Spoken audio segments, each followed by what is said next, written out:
우리는 하나님을 생각할 때 자기가 익숙한 모습으로 또는 자기가 미리 답을 정해서 그려놓은 모습으로 하나님을 생각할 때가 참 많습니다. 자, 예를 들어 볼까요? 어떤 사람은 하나님을 사랑의 하나님으로만 생각해요. 하나님은 나를 사랑하시니까 내가 좀 잘못해도 괜찮아, 용서해 주실 거야. 다른 한편으로 하나님을 정의의 하나님으로만 생각하는 사람들도 있는데요. 하나님은 우리의 행동을 다 보고 계시다가 우리가 잘못하면 벌을 주시는 분이야. 자, 묻겠습니다. 둘 중 어느 게 하나님의 모습일까요? 둘 다. 그렇습니다. 둘 다 하나님의 모습이겠죠. 하나님은 죄인들을 불쌍히 여기사 용서하시고 일으켜 세우시는 사랑의 하나님이세요. 동시에 악한 행실을 그냥 지켜만 보고 계시지 않는, 하나님의 때에 하나님의 방법으로 반드시 심판하시는 정의의 하나님이시기도 하죠. 따라서 여러분, 중요한 것은요, 사랑의 하나님과 정의의 하나님 가운데 어느 한쪽만 골라 잡는 게 아닌 겁니다. 하지만 문제는 뭡니까? 우리가 이 하나님의 사랑을 말할 때 정의는 쏙 빼고 사랑만 말하는 경우가 많더라는 거예요. 쉽게 말해서 하나님의 사랑을 너무 값싸게 생각할 때가 많더라는 거죠. 기도하고 회개하면 돼. 하나님은 사랑이시잖아 라고 생각하면서 나로 인해서 상처받은 사람에게 사과한다거나 배상한다거나 이런 일을 할 생각은 하지 않고 그저 하나님 앞에 잘못했습니다 한마디 하면 모든 게 끝난 것처럼 생각할 때가 많더라는 거예요. 대표적인 게 영화 밀양이죠. 그죠? 영화 밀양을 보면 그 자녀를 잃은 전도연이 자기 자녀를 죽인 그 죄수를 면회하러 갑니다. 그죠? 면회하러 가서 자기 딴에는 용서하려고 간 거예요. 신앙생활 열심히 해서 교회를 다니거든요. 그 극 중에서 전도연이 교회를 다니면서 나름 그래 용서를 하자. 용서를 하려고 딱 가서 면회를 했는데 자기 아들을 죽인 그 죄수가 하는 말이 뭐냐? 나 용서 안 해주셔도 됩니다. 저는 이미 하나님께 용서받았습니다. 그 말에 전도연이 할 말을 잃어버린 거예요. 그러고서는 이제 어안이 벙벙해져서 이게 뭐지 하고 밖에 나와가지고 이제 나중에 이제 뭐 갈대밭인가요? 거기서 막 오열하는 씬이 나옵니다. 내가 용서를 안 했는데 누가 용서를 해주냐. 그죠?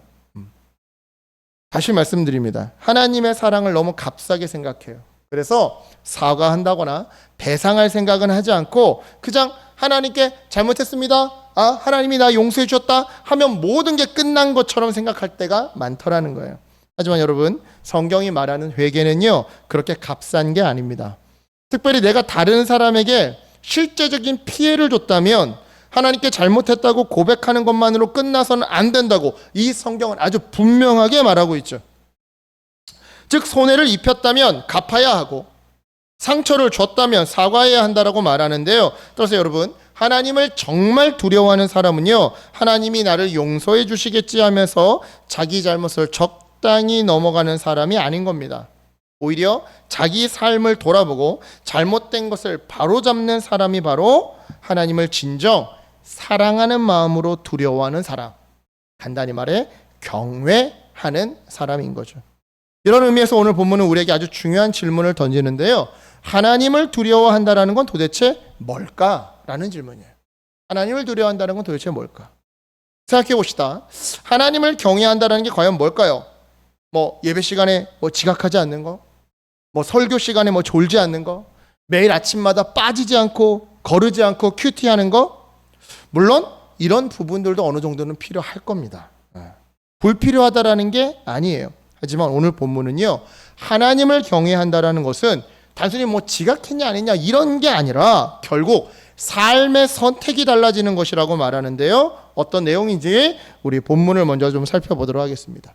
자, 지난 시간 느헤미야 4장에서 느헤미야는요, 외부의 공격 때문에 성벽 공사의 어려움을 겪었더랬어요. 산발락과 도비야라고 하는 이름을 가진 이 대적들이 성벽 공사를 방해하다 못해서 심지어 무력으로 공격하려고 쳐들어오려고 했죠. 하지만 느헤미야는요, 기도하면서 동시에 전략을 세웠는데요. 바로 이러한 기도하는 겸손과 전략을 세우는 지혜. 자, 먼저 기도하고 그 다음에 전략을 세우는 지혜. 그죠? 이것들을 통해서 예루살렘 공동체는요, 외부의 위기를 잘 극복할 수 있었습니다. 그렇다면 질문입니다. 여러분, 4장 다음에는 뭐죠? 다들 대답을 잘 하시네요.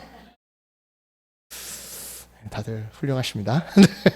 제가 당황했습니다. 원래 이런 거 잘 못 맞추시는데. 네. 오늘 본문 5장에서는요, 문제의 양상이 좀 달라지게 되는데요. 이번에는 적이 어디에 있었냐? 성벽 밖이 아니라 성벽 안에 있었어요. 성벽 안에. 실제로 오늘 본문 1절로 5절을 보시면 가난한 백성들이 크게 부르짖기 시작하는데요. 그 내용을 보니까 어떤 사람들은 먹을 곡식이 부족했고요. 어떤 사람들은요, 세금을 내기 위해 밭과 포도원과 집을 저당 잡아 담보물로 잡아서 돈을 빌려야만 했대요. 하지만 그럼에도 빚을 갚지 못하니까 결국에는 자기의 아들과 딸을 종으로 내어주는 사람들까지 생겨났던 거죠. 자, 충격적인 사실은 이 사람들을 이렇게까지 힘들게 만들었던 사람들의 정체가 페르시아 출신의 식민 통치자들도 아니었고 사마리아 출신의 지방 귀족들도 아니었더라는 점이에요. 바로 같은 유다 사람들이었다는 점이에요. 같은 동포가. 즉 동포가 동포를, 형제가 형제를, 이웃이 이웃을 학대하고 있었던 거죠. 그러니까 다시 말씀드리자면 가난해서 먹고 살기 힘든 지체들한테, 옆 사람들한테 그들의 밭과 집을 담보물로 잡아서 돈을 빌려준 다음 이자 놀이를 하는 거예요. 비싼 이자로. 이자 놀이를 하다가 이자를 제대로 못 갚으면 그들의 자녀들을 종으로 삼았던 거죠. 이 대목에서 우리는요, 아주 중요한 사실을 하나 발견하게 됩니다. 그게 뭐냐? 성벽은 점점 세워지고 있는 반면 성벽 안에 있는 사람들의 관계는 점점 무너지고 있었다라는 점이에요. 겉으로는 뭔가 건물이 세워지는 것 같아요. 한 층 한 층 올라가는 것 같아요. 근데 내부는 점점 골마 터져가고 있었던 거죠. 즉 겉은 회복되고 있었지만 속은 썩어가고 있었던 거죠. 따라서 우리는요, 오늘 본문을 읽으면서 공동체의 재건은, 가정의 재건은, 교회의 재건은 건물만 세운다고 완성되는 게 아니라는 사실을, 사람과 사람 사이의 관계가 재건되어야 진짜 공동체의 회복이 이루어진다는 사실을 깨달아야 하는 건데요. 한번 생각해 보세요. 실제로 성벽을 아무리 높이 쌓으면 뭐합니까? 그 성벽 안에서 사람들이 서로 물어뜯고 힘센 사람이 약한 사람을 이용하고 착취하면요, 그 도시는요 이미 안에서부터 무너지게 되는 거예요. 혹시 누가 알아요? 학대당한 사람이 열받는다고 한밤중에 성문을 몰래 적군한테 열어줄지.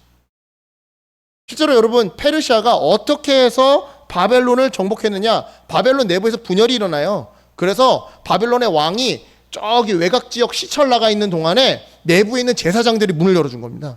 그래서 페르시아가 거의 무혈 입성한 거예요. 고레스 왕이. 이런 일들이 벌어지는 거죠. 마찬가지로 우리 집이 아무리 좋아져도 그 안에 있는 부부가 서로 미워한다면 무슨 소용이 있겠습니까? 교회 건물이 아무리 좋아지고 성도의 숫자가 늘어나도 그 안에서 사람들이 서로 상처 주고 갈라진다면 무슨 소용이 있겠습니까? 겉으로 보기에 모든 것이 멀쩡해 보여도 그 안에 관계가 무너지면요, 모든 게 무너진 거예요. 그래서 말씀드립니다. 보여지는 성벽만 세우려고 해서는 안 됩니다. 성벽 안에 있는 관계부터 살려야 해요. 즉 집을 넓히기 전에, 시설을 바꾸기 전에 먼저 관계부터 살려야 한다 이 말이에요. 왜냐? 성벽을 지키는 것도 결국 사람이에요. 공동체를 세우는 것도 결국 사람이에요. 결국 사람이에요. 사람. 따라서 우리 모두 기억합시다. 성벽보다 관계입니다. 집보다 먼저 관계예요. 다시 말씀으로 돌아와서 이와 같은 사실을 알게 된 느헤미야는요, 6절에서 크게 분노하는데요, 이어지는 7절을 보니까 화가 난 느헤미야가 어떻게 했대요? 바로 들이받았대요? 바로 사람들을 소집해서 역정을 냈대요? 아니요. 7절 보세요. 7절이 어떻게 시작합니까? 깊이 생각하고. 그렇습니다. 느헤미야는요, 분노를 없앤 게 아니었어요. 여전히 분노심은 가지고 있었어요. 단 그 즉시 그 분노를 표출하지 않았던 것뿐이에요. 그는 냉철하게 생각했습니다. 단순히 화를 푸는 것에서 끝내지 않고 찢어진 사람들의 관계를 어떻게 싸매어야 할지 이거를 고민했던 거죠.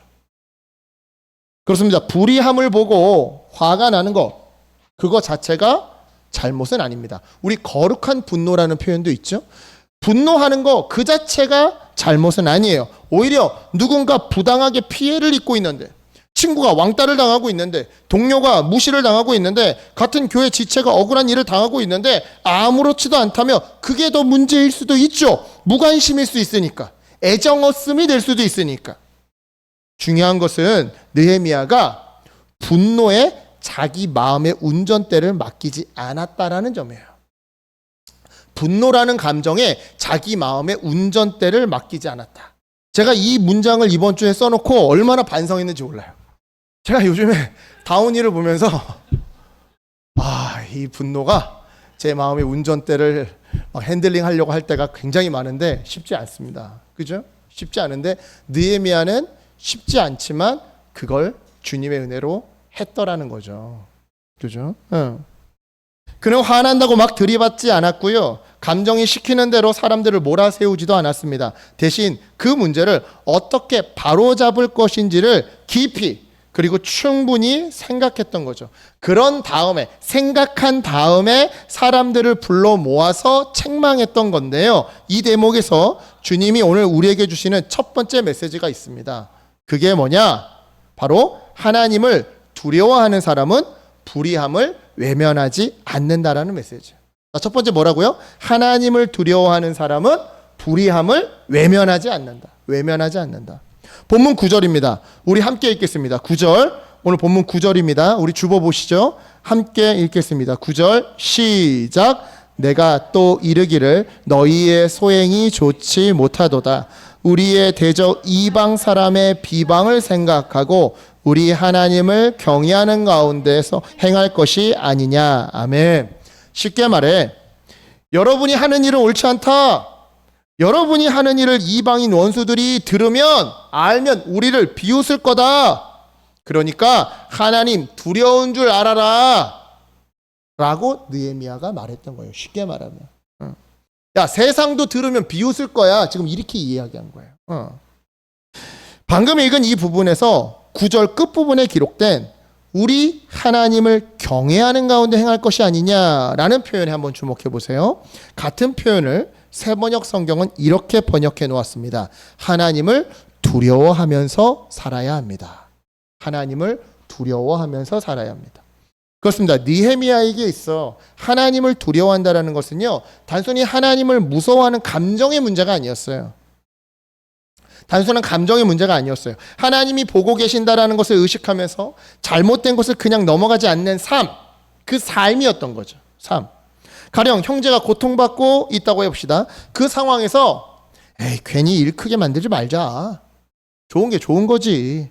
우리끼리 그냥 쉬쉬하고 넘어가자라고 하지 않은 거예요. 잘못은 잘못이라고 분명하게 짚고 넘어갔던 거죠. 우리는 종종 공동체의 평화를 가리켜 문제를 덮어놓는 것, 좋은 게 좋은 거지라고 오해할 때가 많습니다. 가정에서도 그렇고 교회에서도 그렇죠. 그래서 괜히 말 꺼내서 뭐해, 다 지난 일인데, 그 사람 체면도 있는데 밖으로 알려서 좋을 게 뭐가 있어라고 하면서 문제를 덮곤 하는데요. 여러분, 덮는 게 능사입니까? 덮는다고 없어질까요? 안 없어져요. 오히려 골마 터집니다. 골마 터져요.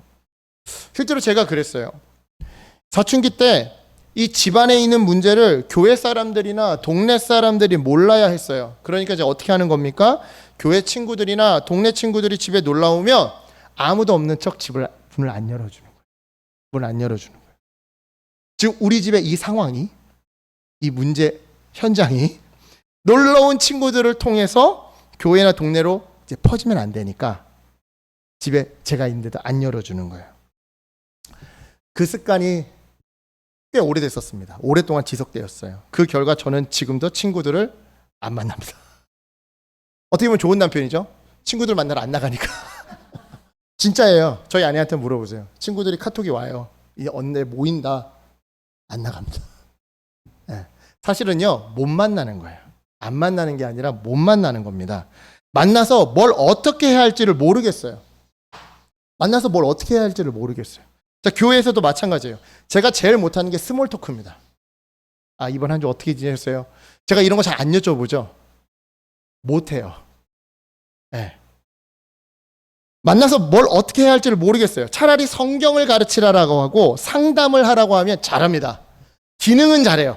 기능으로서 존재는 잘해요. 할 말이 계속 솟아납니다. 근데 그냥 교제하라고 하면, 그냥 존재하라고 하면 무슨 말을 해야 할지를 모르겠어요. 성도님들 중에 간혹 제가 성도님들한테 너무 무심한 거 아니야? 너무 이현희 목사 뻣뻣한 거 아니야? 라고 생각하시는 분들이 계실지도 모릅니다. 계실 것 같아요. 죄송합니다. 무심하거나 예의가 없어서 그러는 게 아니라 방법을 잘 모르겠어요. 어린 시절에 무조건 덮어놔야 된다.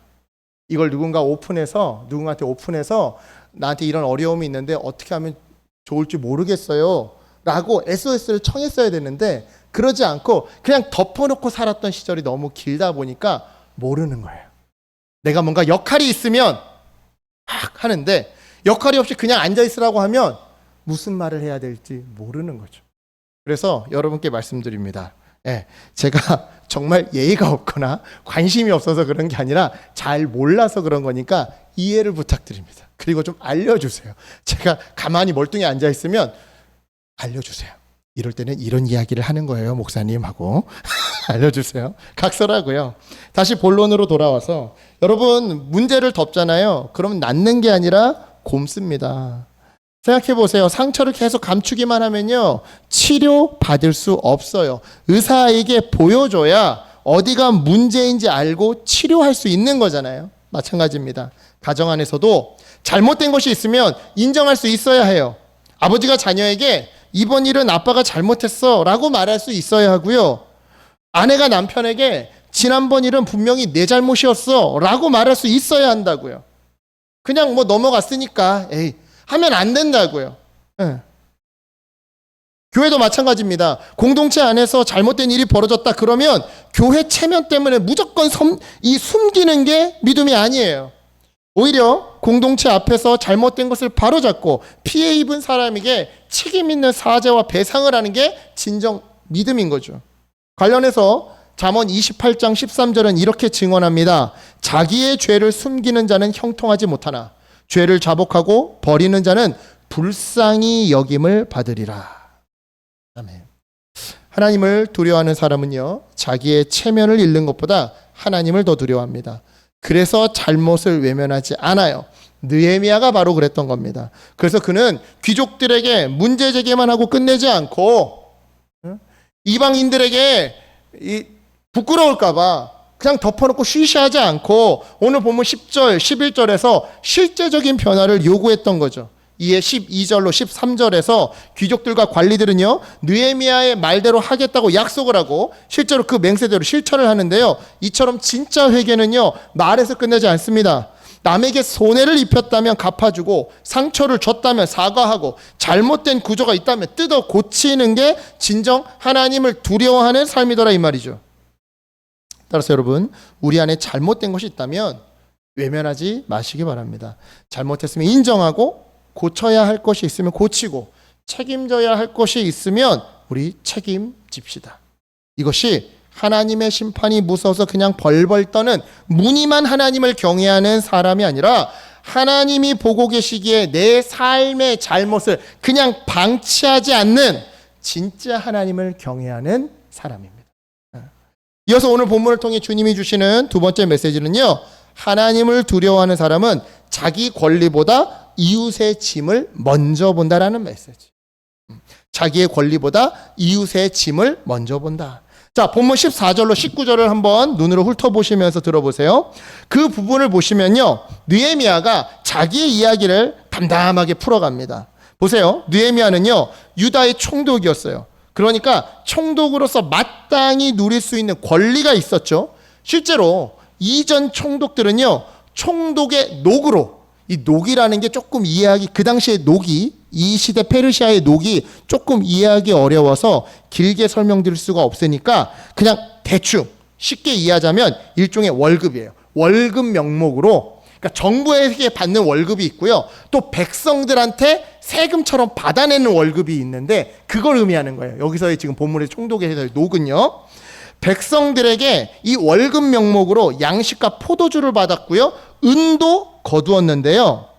하지만 느헤미야는 그렇게 하지 않았대요. 왜냐? 하나님을 두려웠기 때문에.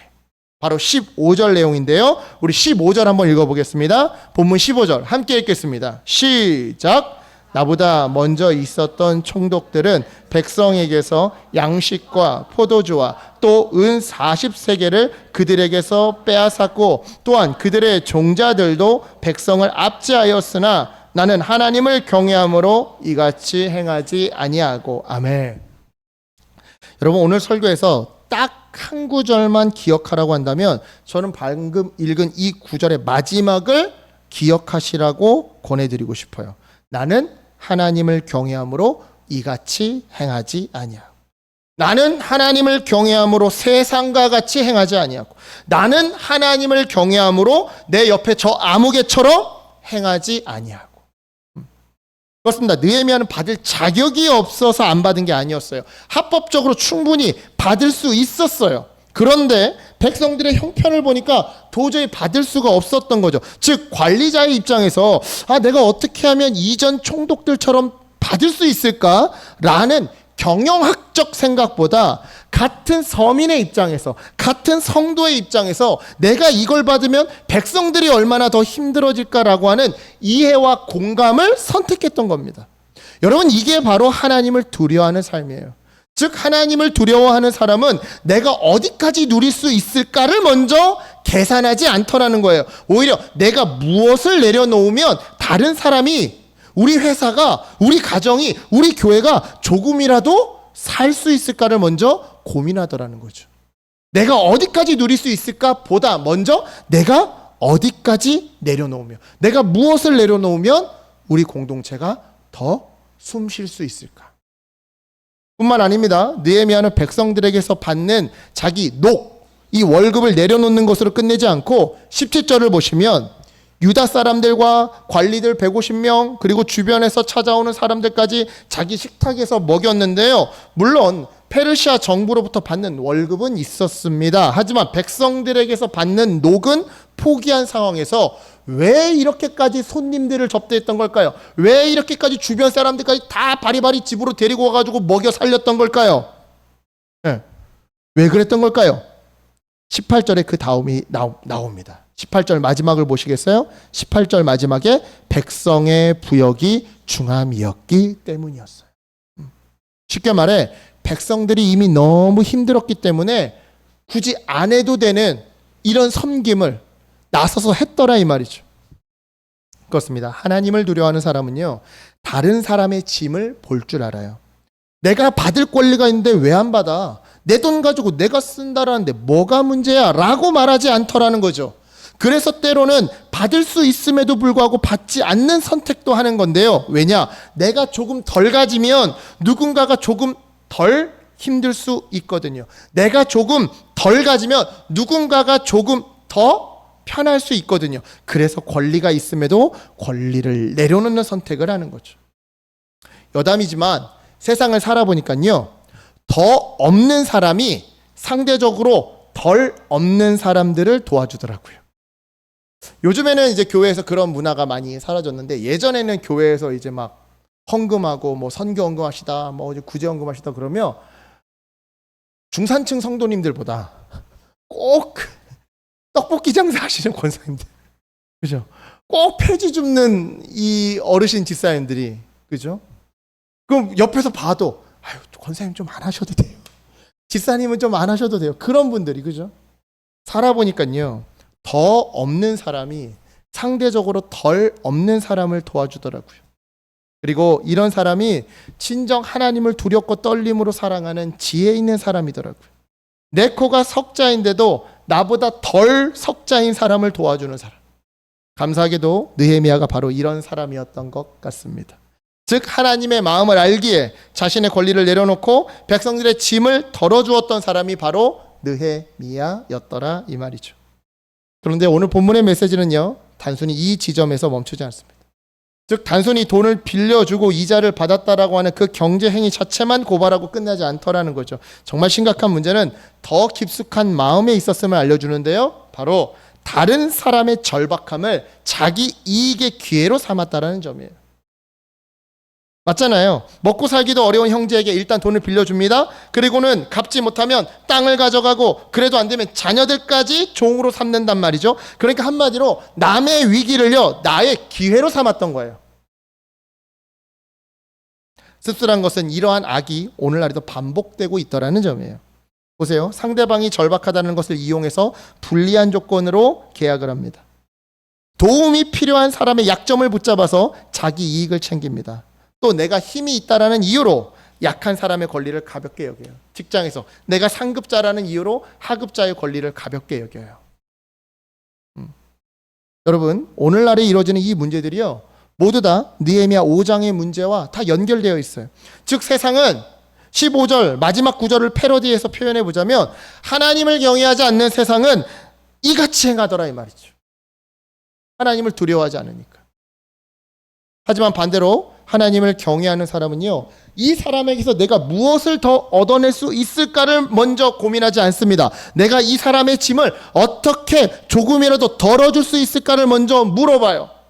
제가 참 존경하는 기업인이 한 명 있는데요, 이삭토스트의 김하경 대표. 그분이 어느 프로그램에 나와서 그런 얘기를 하더라고요. 자기한테 와서 이삭토스트 그 프랜차이즈 상담을 받으러 온 사람은 길거리에서 강도 만난 사람이다. 그리고 나는 그 사람을 도와주는 선한 사마리아인이다. 그 마음으로 상담을 한대요.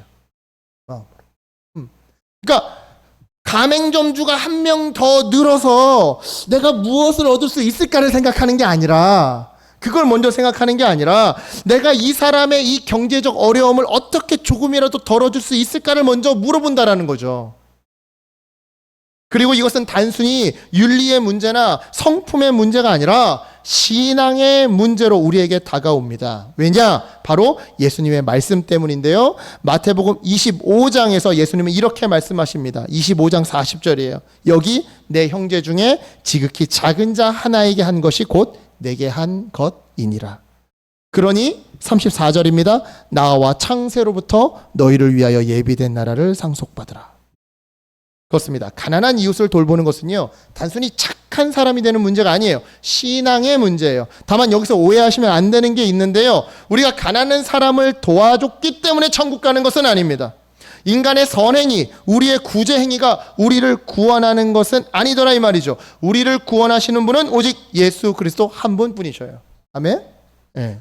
하지만 정말 그 구원의 은혜를 예수님께 받은 그 사람이라고 한다면, 그 구원의 은혜를 받은 사람이라고 한다면, 정말 그 십자가의 사랑을 체험한 사람이라고 한다면 그 사람의 삶에는요 반드시 열매가 나타나게 되어 있어요. 그리고 그 열매 가운데 하나가 바로 약한 사람을 향한, 소외된 이웃을 향한 자비인 거죠.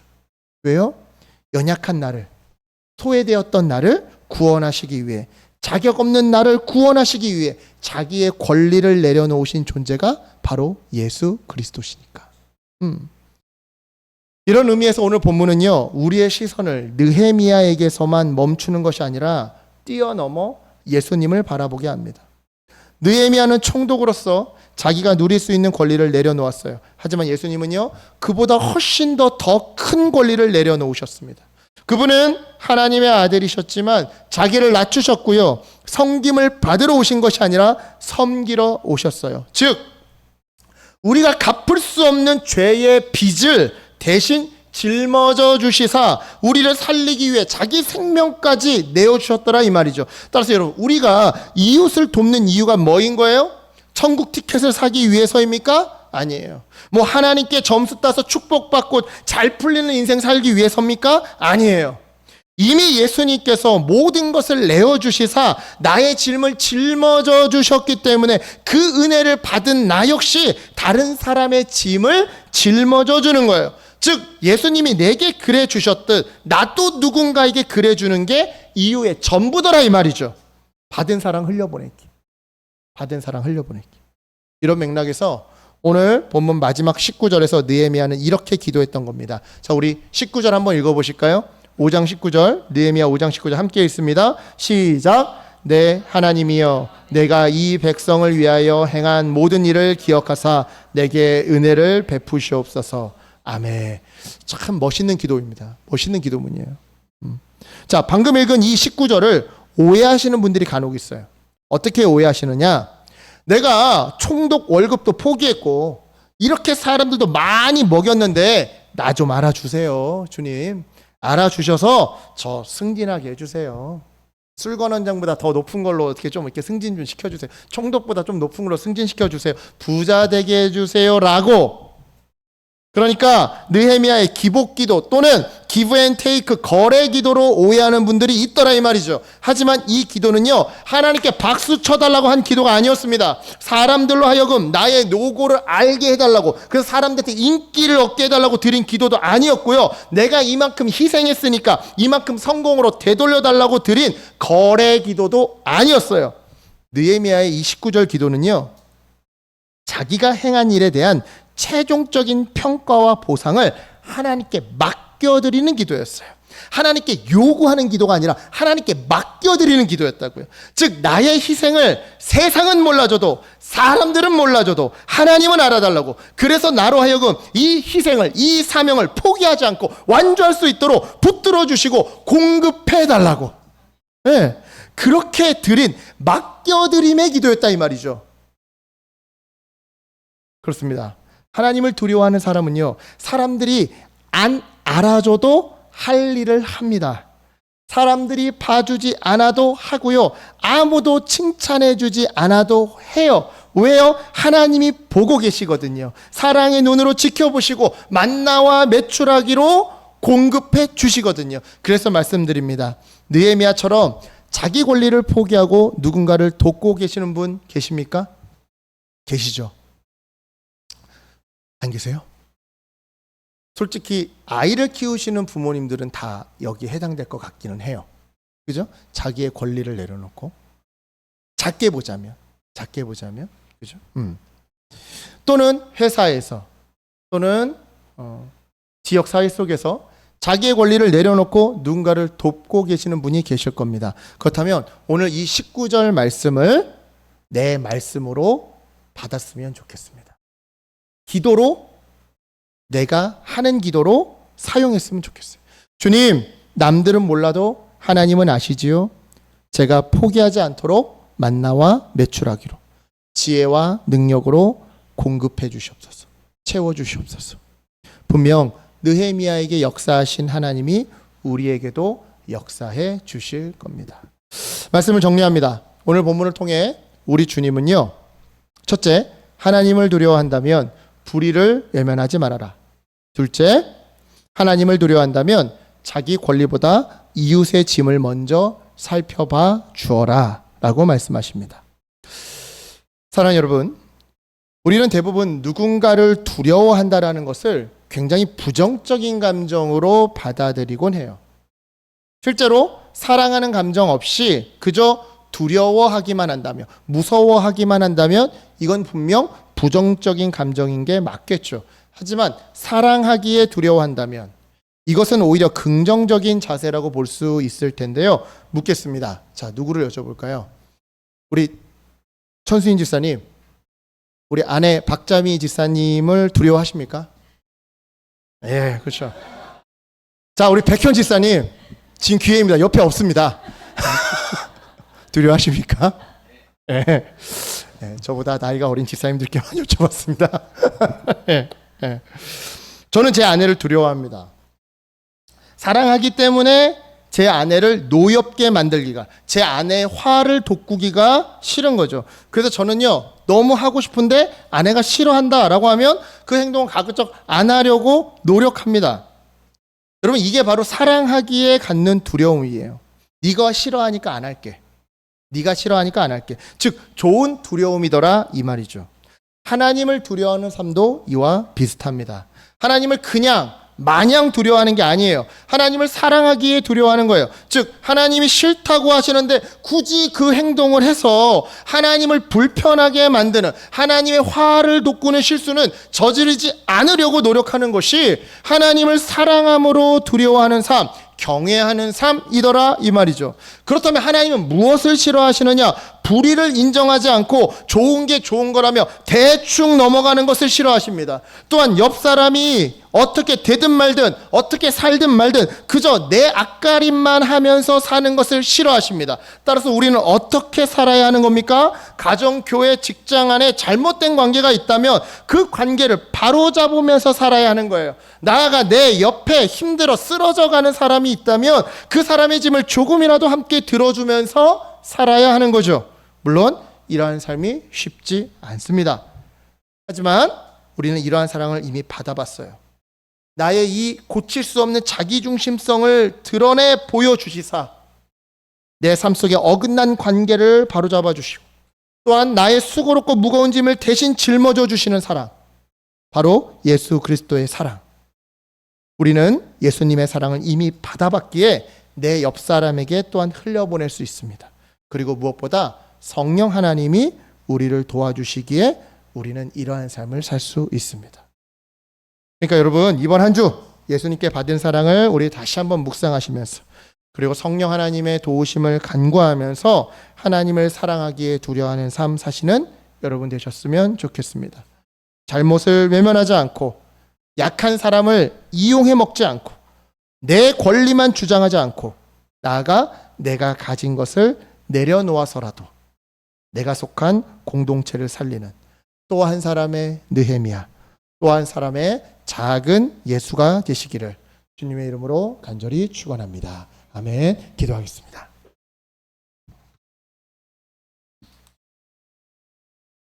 하나님 감사합니다. 이 말씀 생각이 난다면 우리의 지혜와 지식이 되게 도와주시옵시고 생각이 나지 않는다면 우리의 성품이 되고 인격이 될 수 있도록 도와주시옵소서. 주님, 우리가 하나님을 더욱 사랑하기를 소망합니다. 하나님을 더욱 사랑하기에 내가 원하는 것을 받아내려고 하는 미성숙한 어린아이의 사랑이 아니라 하나님을 너무나도 사랑하기에 하나님이 불편해하시는 것, 하나님이 싫어하시는 것은 하지 않으려고 노력하는 성숙한 우리가 되기를 소망합니다. 주 성령 하나님, 이번 한 주 우리의 삶을 붙들어 주시옵소서. 꼭 하나님께 무언가를 얻어내기 위해, 꼭 뭔가 좋은 축복을 얻어내기 위해 하나님을 두려워하는 삶을 살아가는 자들이 아니라 하나님 내게 주신 그 사명을 포기하지 않고 완수하며 살기 위해 하나님을 두려워함으로 이웃을 섬기고 잘못을 시인하는 그런 거룩한 한 주 될 수 있도록 우리 사랑하는 포도나무 교회 성도님들 한 사람 한 사람 축복하여 주시옵소서. 하나님, 건강은 병을 고치면 알아서 따라올 것입니다. 우리의 삶에 원하는 기도 제목들은 어찌 보면 내 삶에 어그러진 관계가 바로잡히고 하나님 뜻대로 살아가다 보면 하나님의 때에 하나님의 방법으로 응답되어질 줄을 믿습니다. 주님, 내가 원하는 기도 제목만 간구하는 것이 아니라 먼저 하나님 원하시는 삶으로 이번 한 주를 주님께 올려드리는 거룩한 산제사 될 수 있도록 우리의 삶을 붙들어 주시옵소서. 감사드리며 이 모든 말씀 예수 그리스도의 이름으로 간절히 기도드렸사옵나이다. 아멘.